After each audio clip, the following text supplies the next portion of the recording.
Hello friends, मैं मंजू श्रीवास्तव अपने channel में आपका हार्दिक स्वागत करती हूँ। फ्रेंड्स देखिए, सितंबर ख़त्म होने को यह बिल्कुल 2-4 दिन ही बचे हैं और अक्टूबर शुरू होने वाला है। मतलब कुछ स्थानों पे बारिश ख़त्म हो गई है और कुछ जगह अभी चल ही रही है। लेकिन बारिश के बाद होने वाली जो 2-3 बड़ी सीवियर प्रॉब्लम्स होती हैं प्लांट्स में, अभी उन्हीं के बारे में बात करेंगे और उनको कैसे ठीक कर सकते हैं ये भी मैं आपको बताऊँगी। रेन लिली के बीजों की भरमार, ये इतने सारे पेड़ हो गए हैं कि बस इनका गजब का है हिसाब किताब। ये देखिए, ये ढेर इकट्ठे हो रहे हैं, कितने रखो और कितने फेंको, जहाँ गिरते हैं वहीं उग जाते हैं। बारिश के बाद देखिए क्या है, सबसे पहले तो घास मतलब वीड्स बहुत हो जाती है, घास फूस वीड्स बहुत निकलती है जो आपको निकालना ही है हर तरह से। फिर है ठीक है, नेक्स्ट है प्लांट्स में आपको गुड़ाई खूब अच्छी करना पड़ेगी। जो ओवर ग्रोथ हो गए प्लांट्स उनकी कटिंग कर लीजिए।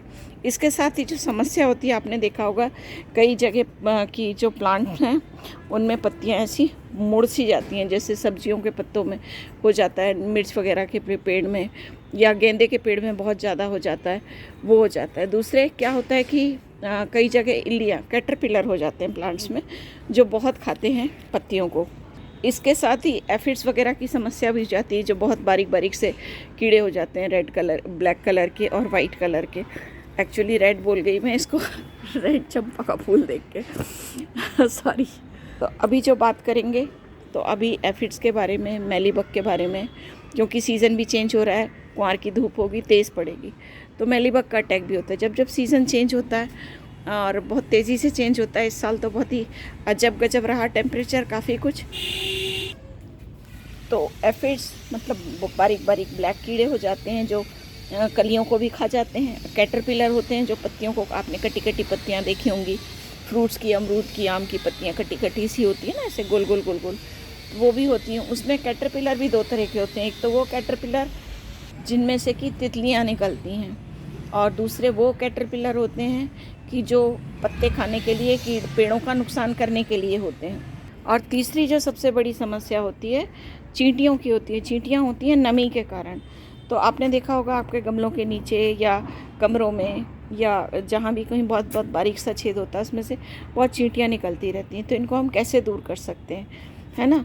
क्योंकि चींटियाँ जो होती हैं, एक तो ये मेलीबग फ्रेंडली होती हैं कि जहाँ मेलीबग होती है उसके अंडों को, कीड़ों को इधर से उधर पहुँचाने का काम चींटियाँ ही करती हैं, ठीक है। और ज़्यादा चींटियाँ हो जाती हैं तो क्या करती हैं, ये जड़ों के नीचे घुस घुस के उधर मतलब पोला कर देती हैं, उसको शैलो बना देती हैं। तो उसमें क्या होता है कि वहाँ से मिट्टी निकाल लेती हैं, तो रूट्स जो होती हैं ओपन हो जाती हैं अंदर ही अंदर। ऊपर से तो दिखेगा हमें मिट्टी अच्छी है, लेकिन वो अंदर ही अंदर वो जड़ों को खोखला कर देती हैं। फिर वहाँ से क्या होता है कि वहाँ एयर ब्लॉक हो जाता है, तो उसमें जड़ें सूख जाती हैं, तो आपका प्लांट मर भी जाता है। तो इन चीज़ों से हम कैसे बच सकते हैं, इनको हटाने का बहुत आसान सा उपाय है। देखिए, पहली तो कि जैसे आपके बारिश ख़त्म होती है तो पेड़ों की कटिंग वटिंग कर लें। जहाँ जहाँ आपको दिख रहा है कि भाई यहाँ कीड़ों का अटैक हुआ है, यहाँ कैटरपिलर का हुआ है, या यहाँ एफिड्स का हुआ है, तो उसमें सबसे पहले तो आप इमिडाक्लोप्रिड का स्प्रे कीजिए। इमिडाक्लोप्रिड, मैं इसको डिस्क्रिप्शन बॉक्स में भी इसका नाम, पूरी स्पेलिंग सहित लिख दूंगी। तो ये इसको आप 2-3 ड्रॉप 1 लीटर पानी में घोल के प्लांट्स को बहुत अच्छे से नहला दीजिए, ठीक है। और ये ट्रीटमेंट आपको 3 बार करना है, 3-3 दिन छोड़ के। जैसे आपने आज किया तो फिर 2 दिन छोड़ के तीसरे दिन, फिर 2 दिन छोड़ के उसके तीसरे दिन, ठीक है। एक तो ये हो गया। और दूसरे उसके बाद आप करेंगे किसी भी फंजीसाइड का स्प्रे, है ना।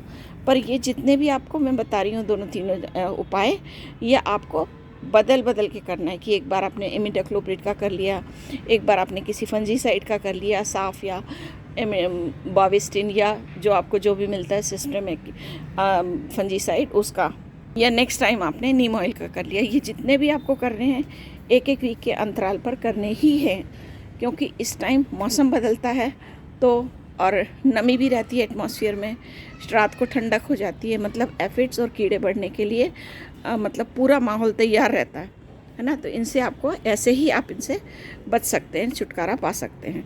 तो अभी मैंने आपको इमिडाक्लोप्रिड का बताया, बाविस्टिन का भी सेम इसी तरह से कि 1 चम्मच, मतलब कोई भी फंजीसाइड, बाविस्टिन साफ या जो भी आपको मिलता है, उसको 1 चम्मच लेके 1 लीटर पानी में घोल के प्लांट को बहुत अच्छे से नहला दीजिए और थोड़ा थोड़ा मिट्टी में भी डाल दीजिए। तीसरा उपाय इसका ये है कि आप नीम ऑयल करते होंगे तो नीम ऑयल का भी कर सकते हैं कि 1 चम्मच नीम ऑयल और 1 चम्मच कोई भी डिटर्जेंट 1 लीटर पानी में घोल के प्लांट को अच्छे से नहला दीजिए।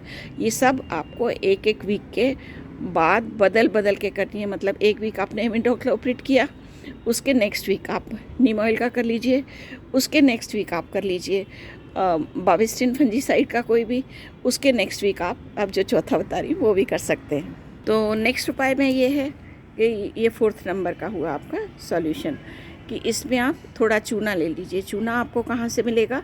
चूना मिलेगा आपको पान वाले की दुकान से, या ब्लैक बोर्ड पे बच्चे जिस चौक से लिखते हैं आप वो भी ले सकते हैं, या फिर जो पुताई के काम में आता है चूना आप वहाँ से भी ले सकते हैं। अब दिवाली का टाइम शुरू होने वाला है तो पुताई का सामान भी मिल रहा होगा, अदरवाइज़ ये आपको हार्डवेयर की शॉप पे मिल सकता है चूना।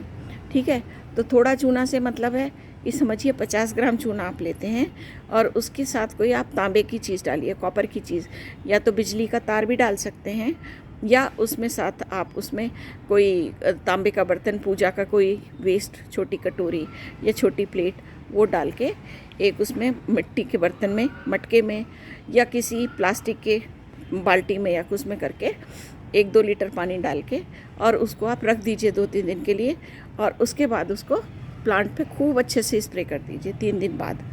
तो इसमें थोड़ा टाइम लगता है, इसलिए जो मैंने आपको पहले सॉल्यूशन बताया आई थिंक वो ज़्यादा कामगर होंगे, लेकिन अगर आपके पास टाइम है तो आप ये भी ज़रूर करिए और इसके रिज़ल्ट्स आपको बहुत अच्छे देखने मिलते हैं। तो फ्रेंड्स, ये मैंने आपको 4 सॉल्यूशन बताए जिनसे आप एफिड्स का, मेलीबग का और जो प्लांट्स में चींटियाँ होती हैं उनका उपाय बहुत आसानी से कर सकते हैं। और आई होप मेरा वीडियो आपको पसंद आया होगा। अगर पसंद आया तो प्लीज़ इसे लाइक कीजिए, शेयर कीजिए, बेल आइकन को ज़रूर दबा दीजिएगा जिससे मेरे आने वाले वीडियो को सूचना आपको पहले से मिल जाए। अगले वीडियो में आपसे इसी तरह की नई जानकारी के साथ फिर मिलती हूँ, तब तक के लिए बाय बाय।